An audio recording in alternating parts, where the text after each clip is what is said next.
informe sindical del día de hoy, 13 de agosto del año 2022, y dándole, por supuesto, muy buenos días y la bienvenida al presidente y compañero Jaime Burbano del SUTEC. Bienvenido, compañero. Diana, buenos días a ti, al equipo de trabajo de la Radio Revista, y por supuesto extendemos nuestro saludo, como es costumbre, a todos aquellos que amablemente cada sábado nos sintonizan por los diferentes medios.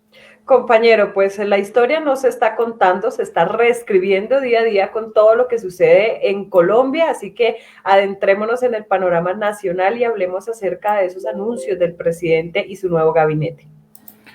Bueno, del pasado domingo, que fue narrado de manera brillante por la compañera Jenny, al día de ayer asistimos a un sinnúmero de situaciones que dejan entrever algunos de los cambios que se van a producir o que se espera mejor que se produzcan en los próximos 4 años. Por supuesto, también dejan entrever la resistencia y la oposición que los mismos de siempre, quienes por más de 200 años han usufructuado el poder y se han apropiado de nuestros recursos y de nuestras riquezas, van a hacer utilizando todos los medios de lucha a su servicio, y principalmente los medios que controlan, que son los medios de información. Ellos son los propietarios. Y por supuesto van a intentar hacernos creer que las reformas tienen como principal perjudicado al pueblo, cosa por supuesto que se aleja de la realidad. Una lectura rápida de las medidas que el nuevo presidente ha anunciado, contrastada con la realidad, pues nos da la razón. La primera medida anunciada en materia tributaria, una reforma fiscal que pretende recoger, dada la crisis en que dejó el país el expresidente Duque, con un déficit fiscal superior a 80 billones de pesos. Esta reforma pretende recoger 25 billones de pesos, pero contrario a la reforma que planteaba Duque, que era descargar la responsabilidad de esos recursos en la clase media y sobre todo en los trabajadores que devengasen más de 2.5 billones de pesos mensual. Esta reforma se descarga sobre los hombros de los empresarios, los que históricamente han acumulado la plata. Entonces, algunos cambios. Renta para personas naturales, todos aquellos que devenguen más de 10 millones de pesos. Eso no es más del 3% de los trabajadores en Colombia. Es decir, de cada 100 trabajadores, solo 3 ganan más de 10 millones de pesos mensual. La inmensa mayoría de los colombianos ganan menos de un salario mínimo, menos de 1 millón de pesos. Un 34% ganan entre 1 y 2 millones de pesos. Y repito, solo el 3% ganaría más de 10 millones en Colombia. Entonces, y sobre esa diferencia, por ejemplo, si ganan 11 millones, empezarían a tributar el 19% inicialmente sobre el millón de pesos, si ganan 11, sobre 2 millones si ganan 12. Entonces, no es cierto que a todos los trabajadores nos van a descargar esa reforma tributaria. Primera cosa. Segunda cosa, las pensiones. Igualmente, nos han dicho que todos los pensionados en Colombia los van a poner a tributar. Nada más mentiroso, nada más mentiroso. La misma medida.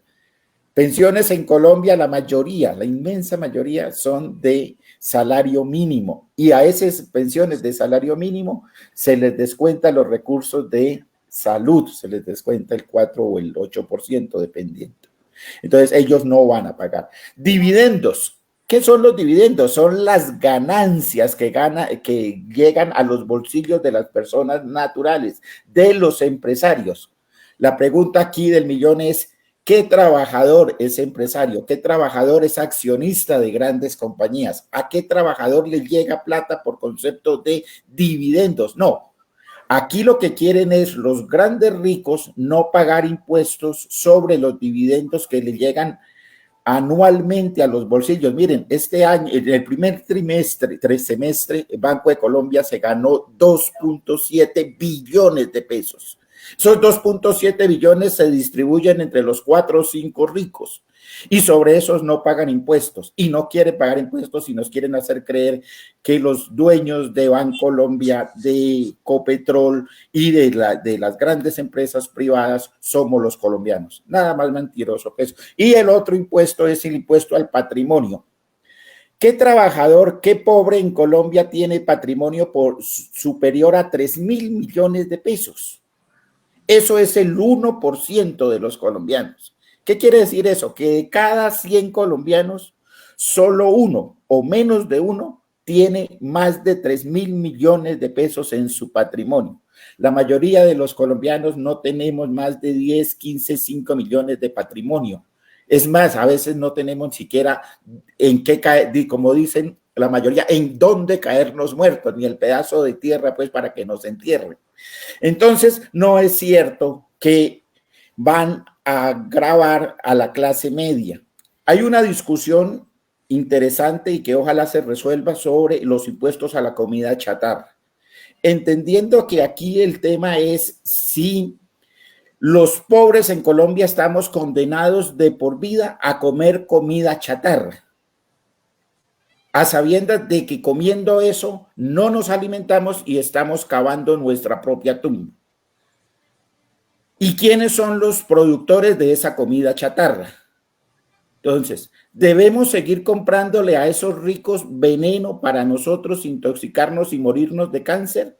¿O al contrario, debemos en Colombia posibilitar que los pobres también tengamos derecho a comer comida saludable? Esa es la gran discusión.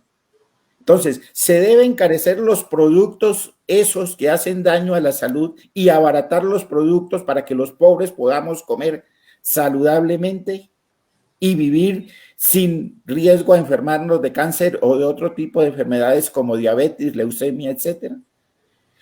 Nos quieren hacer creer que si no comemos comida chatarra estamos condenados a morirnos. Ese es el pensamiento neoliberal y ese pensamiento es el que hay que agotar. Bien, compañeros, son las 8:52 de la mañana, pues como el tiempo apremia, me gustaría que en 3 minutos más o menos, pues redondeándolo, hablemos acerca y puntualicemos el tema de materia laboral, de minas y energía, de paz, de todo el trabajo internacional y, por supuesto, en materia educativa, lo que se viene. Bueno, en materia laboral, aspiramos que se concrete el Estatuto del Trabajo. Desde 1991, artículo 53 de la Constitución, no se ha desarrollado. La ministra entrante, la compañera Gloria Inés Ramírez, ha anunciado que eso va a ser cierto. Esperamos que sea cierto. Que se recupere la jornada laboral, que el día termine a las 6 de la tarde y comience a las 6 de la mañana y por supuesto que las horas extras. Están los empresarios poniendo el grito en el cielo. Por supuesto, para ellos es rentable considerar que el día termina a las 9 de la noche y comienza a las 5 de la mañana. Y por supuesto que hay que hacer justicia con los compañeros pensionados. A ellos hay que incrementarles su mesada pensional conforme se incrementa el salario mínimo. ¿Quién pierde incrementándose la pensión conforme se incrementa el salario mínimo? Los dueños de los fondos de pensiones. Son los únicos perjudicados con eso. ¿Y quiénes son los beneficiarios? Los millones de colombianos cuyas pensiones se aumentan por debajo del salario mínimo. En materia de minas, por supuesto que hay que cesar las licencias de exploración y explotación para evitar más contaminación y por supuesto, y aplaudimos que no se den licencias para el fracking, que sabemos todos y hay 39 experiencias internacionales, hace demasiado daño al medio ambiente y a la salud de los colombianos.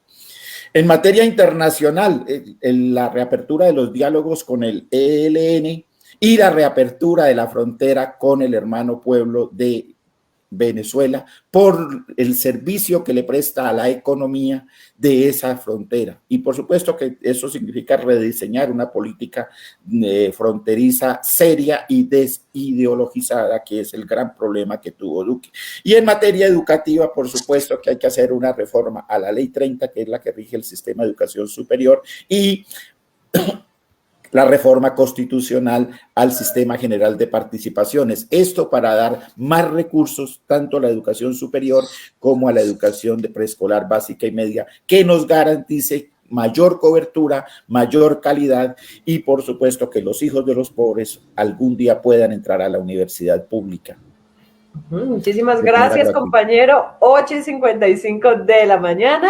Pues ahora vamos a pasar a hablar acerca del Ministerio de Educación Nacional con el concepto 1391-35 de este año, el concepto sobre atención de casos de violencia sexual por parte de los docentes.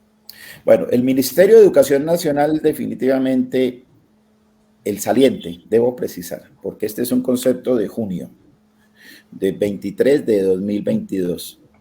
Ese ministerio, en mi opinión, no tenía claridad frente a cómo tratar este tipo de situaciones cuando los principales inculpados son los docentes. Es decir, es al docente a quien se le indilga la responsabilidad de violentar sexualmente a los estudiantes.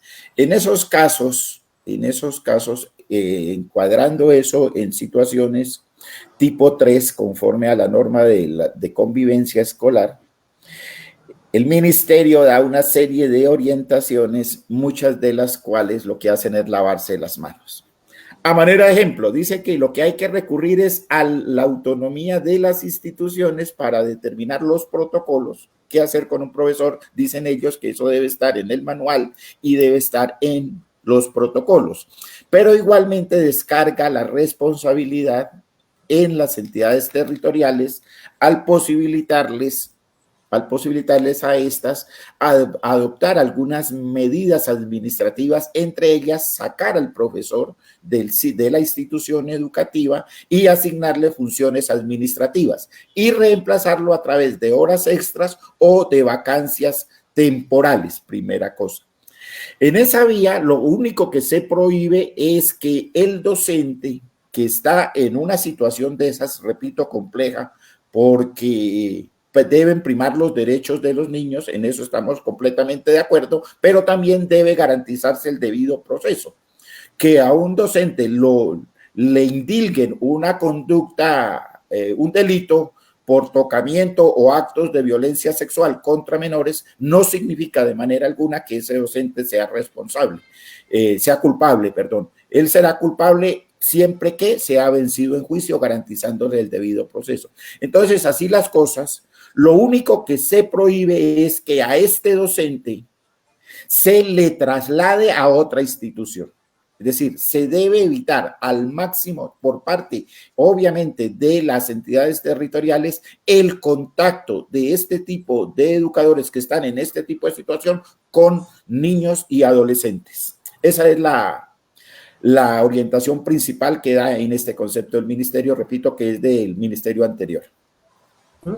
Bien, compañeros, son las 8:58 de la mañana que tenemos acerca de nuestra agenda SUTEC para que todos nuestros maestros y maestras estén preparados. Bueno, esta semana tenemos dos reuniones que consideramos importantes y útiles para el trasegar del SUTEC. La primera es que retomamos los diálogos de negociación que se traen con los otros sindicatos, SUNED, Sintrenal y Gobernación del Cauca. Se habían suspendido pues a raíz del cambio de gabinete. Entonces, eso se retoma el próximo martes. Y el miércoles, igualmente, retomamos los diálogos que traemos con la Secretaría de Educación, los cuales estaban suspendidos, dada la interinidad en que se encuentra esa secretaría. Y sea este el espacio en los 30 segundos que me quedan para hacer un llamado al gobierno departamental para que resuelva de fondo esa situación. No puede ser que el departamento del Cauca tenga una Secretaría de Educación, quizás la más importante del gabinete, en interinidad. Y peor aún, que sea un interino que ostenta 2 cargos y quizás 2 cargos que que exigen dedicación de tiempo completo cada una. No se puede tratar la educación o la Secretaría de Gobierno en la forma en que se viene tratando. Compañero, muchísimas gracias por acompañarnos el día de hoy con este súper informe sindical. A ustedes, muy formales como siempre. Muchas gracias.